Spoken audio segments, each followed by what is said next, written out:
menjangkau dunia. Orang muda, Allah memiliki pekerjaan untuk engkau lakukan. Talenta, kesanggupan dia sudah berikan. Dan dia harapkan agar semuanya digunakan untuk apa?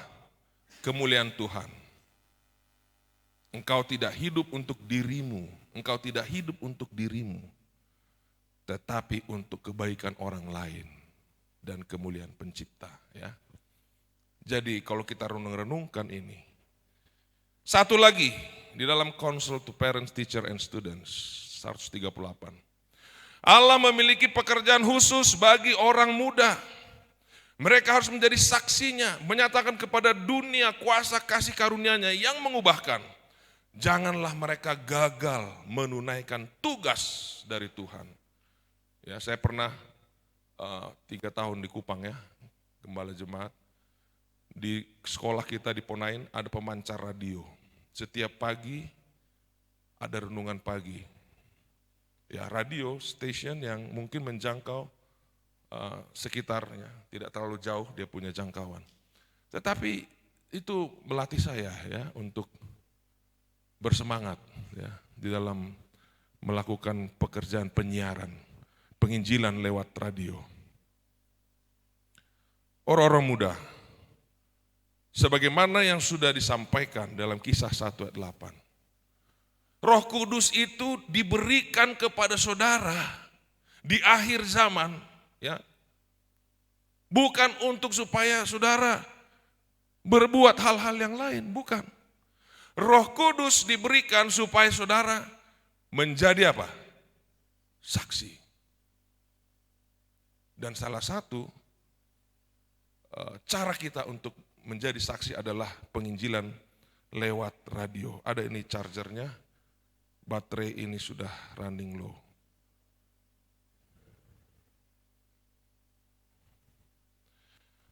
Focus on prayer, ministry or preaching of the word of God, breaking of the bread. Inilah kegiatan jemaat yang mula-mula.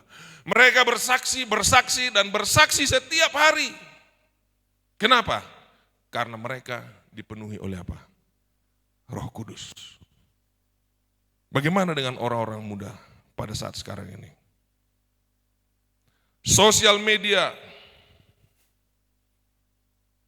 evangelism,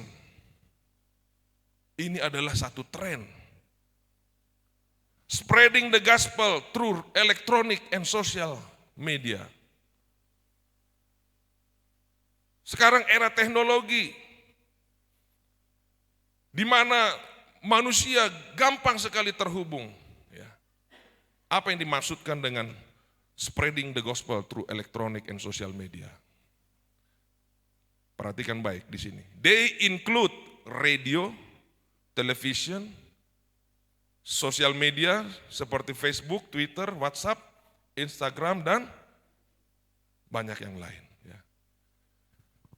Kalau saya tanya, siapakah evangelis, radio evangelis atau penginjil lewat radio yang pertama kali? Ada yang tahu? Ada yang tahu?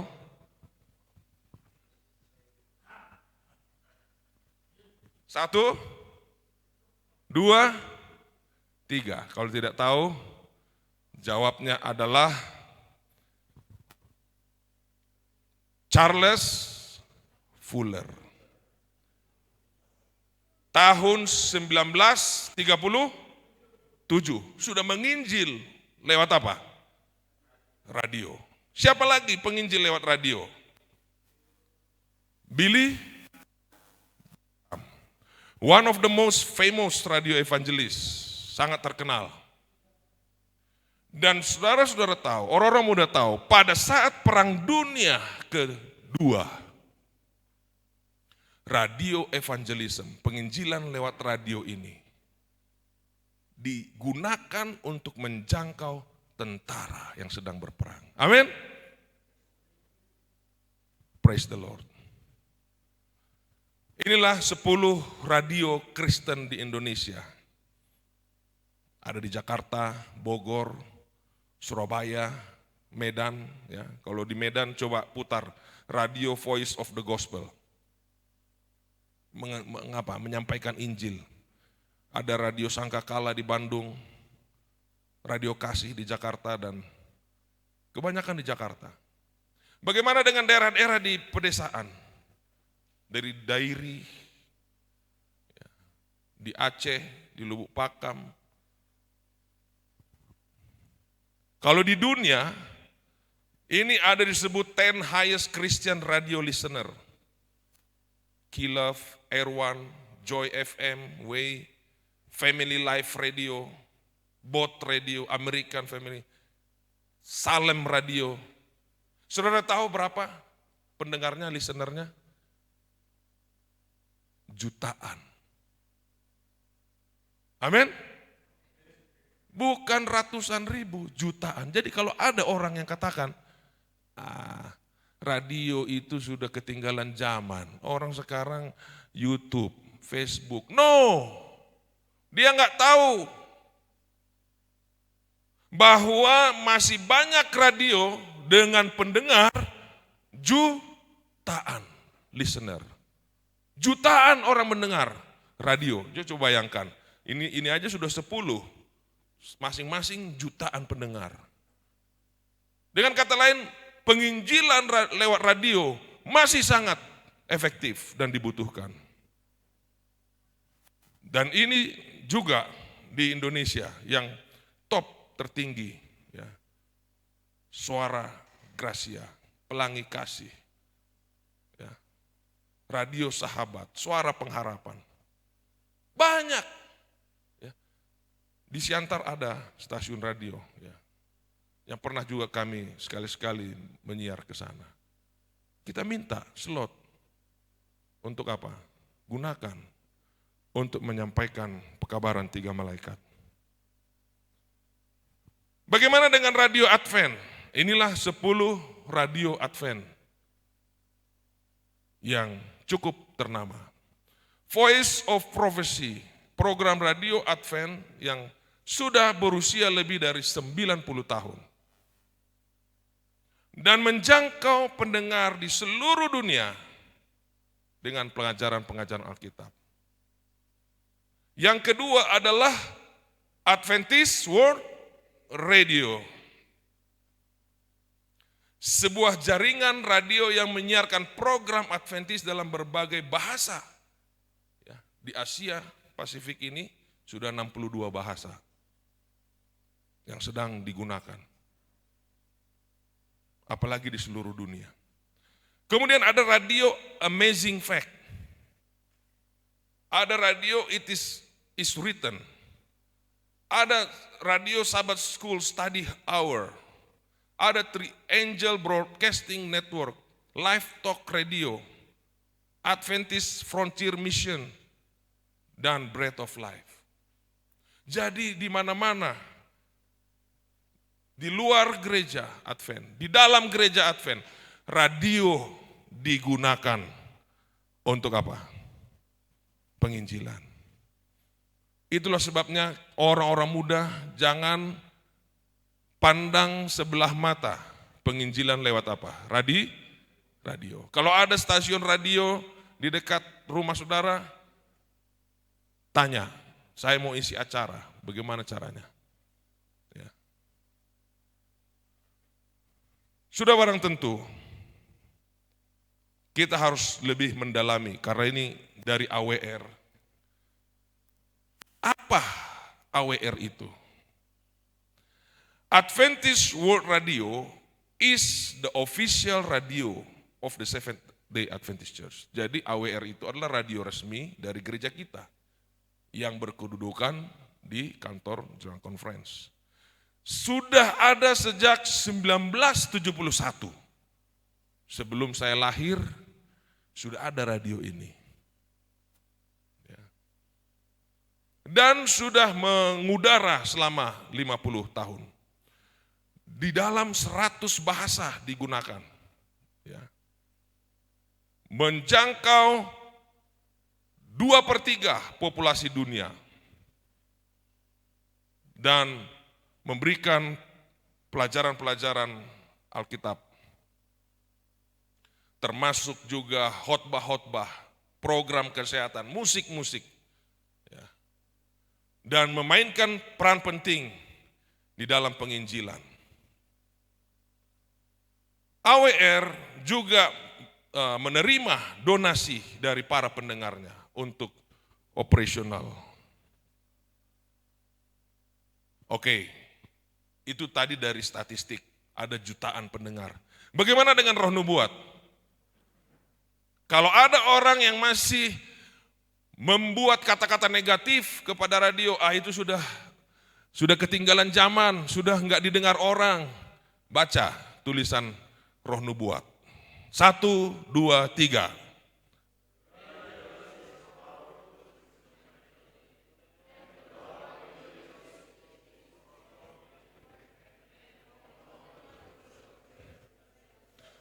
Radio is a powerful instrument, not just instrument, powerful instrument. Amin. Dan Tuhan akan gunakan radio jika pria dan wanita mau menyerahkan hidupnya, melakukan pelayanan radio. Evangelism halaman 372. Through the radio, the message of present truth is to be carried to many places. Lewat radio ini, pekabaran 3 malaikat ini akan terpancar kepada banyak tempat. The Lord has impressed me that we should make decided effort to secure radio privileges for the proclamation of the truth for this time. Kita harus membuat usaha yang sungguh-sungguh menghidupkan kembali pelayanan penginjilan lewat radio. Evangelism halaman 373. Radio provides wonderful opportunity for the proclamation of the truth. But in order to be effective, we must present the truth in a clear, interesting, and winsome manner. Jadi radio itu adalah satu kesempatan yang digunakan oleh Tuhan untuk mengumandangkan kebenaran. Tapi kita harus menyampaikannya dengan cara yang menarik. Jadi bukan asal-asalan juga kalau saudara mau melakukan pelayanan ini. Buat yang menarik. Bagaimana caranya? The ability to speak. Kemampuan untuk berbicara itu harus dilatih. Harus ada pelatihan. Ya. Bagaimana berbicara dengan jelas. Menyesuaikan pekabaran dengan kebutuhan audiens. Ya. Itulah sebabnya orang-orang muda harus improve, melatih. Kalau kita lihat, mana lebih mudah bicara di mimbar, berkhotbah di hari Sabat, mimbar. Siapa yang udah pernah berkhotbah hari Sabat di mimbar? Angkat tangan. Hanya sedikit. Orang-orang muda SMA, mana kalau disuruh pilih, kau berkhotbah di hadapan orang banyak atau berbicara di depan mikrofon, radio, mana lebih pilih? Radio. Kenapa? Karena kalian tidak melihat siapa? Orang. Jadi ini sangat cocok untuk orang-orang muda. Ya. Kalau kita lihat ini, sosial media, banyak sekali yang menggunakan ya. Tapi jangan lupa, kalau ini kita lihat ada 10 ya. Facebook, YouTube, Instagram, WhatsApp, TikTok dan lain sebagainya. Ada 10 media yang populer sekarang. Tapi mereka tidak menggunakan radio. Sama seperti pemain bola, kesebelasan pemain bola, hanya 10 yang main, tidak ada kiper. Bisa menang? Tidak ada kiper. Tidak ada striker. Ya. Jadi itu bukan kesebelasan namanya, kesepuluhan. Ya. Untuk menjadi kesebelasan harus lengkap. Demikian juga penginjilan ini, walaupun sudah ada YouTube, Facebook, Twitter dan sebagainya, tanpa penginjilan lewat radio, itu tidaklah lengkap. Bagaimana langkah-langkah penginjilan lewat radio? Saudara, orang muda, kuasai, tentukan satu seminar. Apa tujuan saya berseminar? Apa yang saudara kuasai? Contoh, kalian belajar New Start di Pathfinder, belajar ya di Pathfinder ya. Siapkan pelajaran mengenai apa? New Start. Lalu pilihlah stasiun radio yang tepat. Langkah yang kedua. Kemudian tentukan waktu siaran. Dan rencanakan isi seminar tersebut. Bila mana belum menguasai, cari narasumber dari yang lain yang bisa membantu. Dan lakukanlah siaran itu dengan baik. Ya. Mudah. Mungkin ke depan kita akan buat salah satu juga tuntutan kelas kemajuan adalah menyiar lewat radio. Amin. Supaya orang-orang muda terbiasa menginjil lewat radio. Karena bukan hanya berkhotbah. Ingat, di dalam penginjilan lewat radio, saudara bisa mengajar, teaching ministry, berkhotbah, music ministry, saudara menyanyi, counseling ministry, ya. Saudara buat apa? Tanya jawab, diskusi, radio, lewat telepon. Dan juga news dan current events. Ya, saudara bisa membaca berita-berita yang berkaitan dengan perkembangan akhir zaman. Oke, 4 manfaat penginjilan radio. Apa manfaat penginjilan radio? Yang pertama, radio menjawab tantangan penginjilan dan urgensinya. Matius 24 ayat 14. Mengapa? Karena dunia ini dipenuhi dengan kekacauan. Dan nampaknya kedatangannya menunggu penyelesaian pekerjaan penginjilan. Sebab panggilan untuk pergi sudah lama dikumandangkan. Namun hanya sedikit yang menerima panggilan. Karena kegagalan memberitakan Injil berdampak pada kebinasaan jiwa-jiwa. Jadi yang pertama, radio itu sifatnya urgent. Banyak jiwa-jiwa yang binasa tanpa kebenaran. Yang kedua, radio memberikan cakupan yang sangat luas. Ya. Yang ketiga, radio memberikan kesempatan untuk mengulangi program-program penginjilan. Ya. Radio itu bisa diulang-ulangi. Dan yang keempat, radio dapat menembus berbagai hambatan, menjangkau semua golongan masyarakat. Ya, ini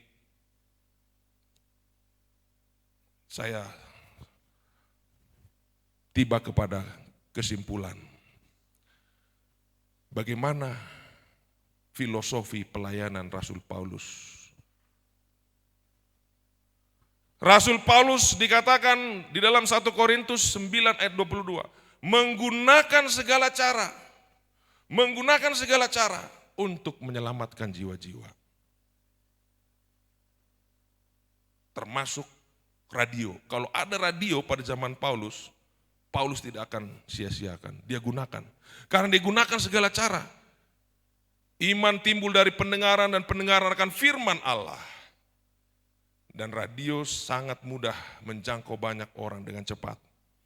Sebagai ilustrasi penutup, ada seorang Ahmad ya, di Chad di Afrika ini. Dia tukang servis radio. Tetapi pada waktu dia perbaiki satu radio ini, dia tes pas gelombangnya radio Kristen dan membacakan kitab Mazmur di dalam bahasa Arab. Begitu indah. Dia katakan, oh saya baru pernah dengar ini. Kalau orang ini membacakan firman Tuhan dengan begitu baik, tidak mungkin orang ini jahat. Dia tertarik, dia pelajari dan pelajari Alkitab. Dan akhirnya dia menjadi apa? Kristen. Saudara-saudara yang kasih nama Tuhan. Demikian juga Emily, dia waktu mengendarai kendaraannya, mobilnya, dia tiba kepada radio Kristen dan akhirnya dia tertarik dan akhirnya kemudian menjadi umat Tuhan yang sisa. Demikian juga Rahel dan banyak kisah-kisah di mana seorang Sarah mengalami satu masa yang sulit dalam hidupnya, tapi dia mendengarkan satu siaran radio dan kemudian dia terus mendengarnya dan akhirnya dia memberikan hidupnya kepada Kristus. Saudara-saudara, AWR tahun depan akan mengadakan KKR di Indonesia secara serentak. Mulai sekarang kita harus menyambut. Dengan apa? Membuat siaran-siaran radio. Sebagai kesimpulan terakhir, kita harus mengabarkan Injil sampai ke ujung bumi. Kita harus bisa menjalankan perintah agung Yesus Kristus dengan berbagai metode. Dan salah satu metode yang sudah hampir dilupakan, tetapi masih efektif dan relevan adalah penginjilan lewat radio. Radio menjawab tantangan penginjilan dengan mencakup wilayah yang sangat luas, menembus berbagai penghalang, menjangkau semua golongan masyarakat, dan dapat diulang-ulang programnya. Sehingga banyak jiwa yang mengenal Yesus dan menerima siaran radio. Semoga Injil kerajaan ini akan diberitakan di seluruh dunia menjadi kesaksian bagi semua bangsa. Sehingga tidak satupun dari kita yang kedapatan tidak bersedia bila mana kesudahannya tiba. Tuhan Yesus memberkati. Mari kita tunduk kepala dan berdoa. Ya Tuhan Allah Bapa kami dalam kerajaan sorga, terima kasih oleh karena waktu bersama dengan orang-orang muda di Bible Camp pada saat ini. Mereka sudah mendapatkan satu pelajaran betapa pentingnya pelayanan penginjilan lewat radio. Kiranya Tuhan komitmen yang mereka sudah buat untuk terus aktif dalam penginjilan, khususnya lewat radio, boleh bertahan hingga Maranatha. Pakailah kami Tuhan, pakailah orang-orang muda ini menjadi alat, menjadi saksi yang menyatakan kasih Tuhan kepada banyak orang. Inilah doa harapan kami dalam nama Yesus Tuhan Juru Selamat dan Penebus kami. Amin.